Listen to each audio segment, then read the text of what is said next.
नमस्कार दोस्तों, क्या होगा अगर दिनों दिन इसी तरह गर्मी बढ़ती रही। इस साल गर्मी ने पिछले सभी रिकॉर्ड तोड़ दिए हैं। तापमान 45 डिग्री के करीब पहुंच चुका है। लोगों का घर से बाहर निकलना मुश्किल हो रहा है। आजकल लोगों को लगता है कि एसी, कूलर, पंखा आदि के सहारे जीवन कट जाएगा, तो ये हम सबकी भूल है। आने वाला समय और भी भयानक होगा, जिसका अनुमान लगाना भी नामुमकिन है। दुनिया भर में बढ़ रही भीषण गर्मी को वैज्ञानिक विनाश का संकेत मान रहे हैं। जहां पहले से ही वायरस और भूकंप जैसी आपदाओं से जूझती दुनिया के लिए तापमान एक नया खतरा बन चुका है। वैज्ञानिक कई बार चेतावनी दे चुके हैं कि धरती का पारा बढ़ रहा है। देश के कई शहरों में तापमान 40 से 45 डिग्री तक दर्ज किया गया है, जो कि सभी जीवधारियों एवं मनुष्य के लिए जानलेवा है, क्योंकि मानव शरीर का सामान्य तापमान 98.4 डिग्री फ़ारेनहाइट यानी 37 से 38 डिग्री सेल्सियस तक होता है। इससे अधिक तापमान बढ़ने पर शरीर को अधिक गर्मी लगने लगती है। अगर तापमान 40 डिग्री के पार हो जाए तो शरीर के लिए मुश्किल पैदा हो सकती है। डॉक्टर बागई कहते हैं कि अगर पारा 40 से 42 डिग्री तक हो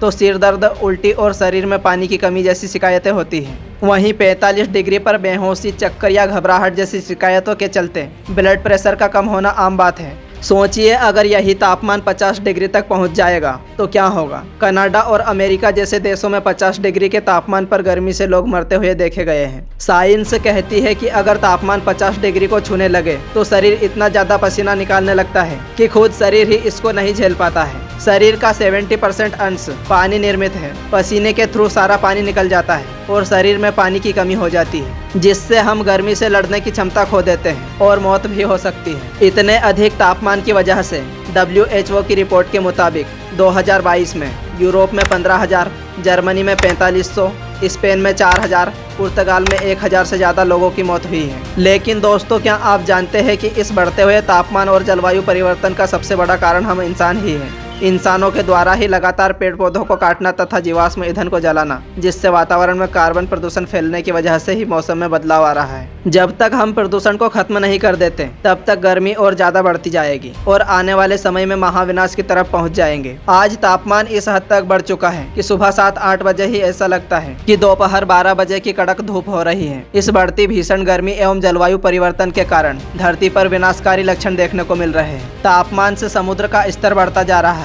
और बर्फ का दायरा सिकुड़ रहा है। प्रचंड लू, सूखा, बाढ़ और तूफान की घटनाएं बढ़ रही हैं। चक्रवात मजबूत और बारिश वाले हो रहे हैं, जबकि आर्कटिक समुद्र में गर्मी से बर्फ पिघल रही है। इस क्षेत्र में हमेशा जमी रहने वाली बर्फ का दायरा घट रहा है, जो कि महाविनाश की चेतावनी है, क्योंकि पृथ्वी के करीब 80 लाख वर्ग मील क्षेत्र में बर्फ फैली हुई है। अगर ये बर्फ इसी तरह पिघलती रही तो समुद्र का स्तर बढ़ेगा और धीरे धीरे सभी महाद्वीप पानी में डूब जाएंगे। पिघली हुई बर्फ कार्बन डाइऑक्साइड गैस छोड़ेगी, जिससे वातावरण में ऑक्सीजन की कमी होने लगेगी और जीव जंतुओं के लिए सांस लेना भी मुश्किल हो जाएगा। वर्ल्ड मेट्रोलॉजिकल ऑर्गेनाइजेशन की रिपोर्ट के मुताबिक दुनिया भर में हो रहे जलवायु परिवर्तन एवं बढ़ रहे तापमान का सबसे बुरा असर भारत, पाकिस्तान और बांग्लादेश पर होगा। भारत के कई हिस्सों में लू तो पिछले कुछ सालों में बहुत ज्यादा देखी गई है। यहाँ मरने वालों की संख्या में भी इजाफा हुआ है और देश के कई हिस्सों में पानी की समस्या देखने को मिल रही है। अगर दुनिया को इस भीषण गर्मी से बचाना है तो कार्बन उत्सर्जन को रोकना होगा, पेड़ पौधों को कटने से बचाना होगा, तभी आने वाला भविष्य सुनहरा होगा। नहीं तो धरती पर आने वाले विनाश को कोई नहीं रोक पाएगा, क्योंकि इस 45 डिग्री तापमान को 50 डिग्री तक पहुँचने में अधिक समय नहीं लगेगा और इतनी गर्मी मनुष्य सहन नहीं कर पाएगा। आज अकेले भारत में 500 करोड़ पौधों की आवश्यकता है, इसलिए पेड़ पौधों को कटने से बचाएं एवं अधिक से अधिक पौधे लगाएं।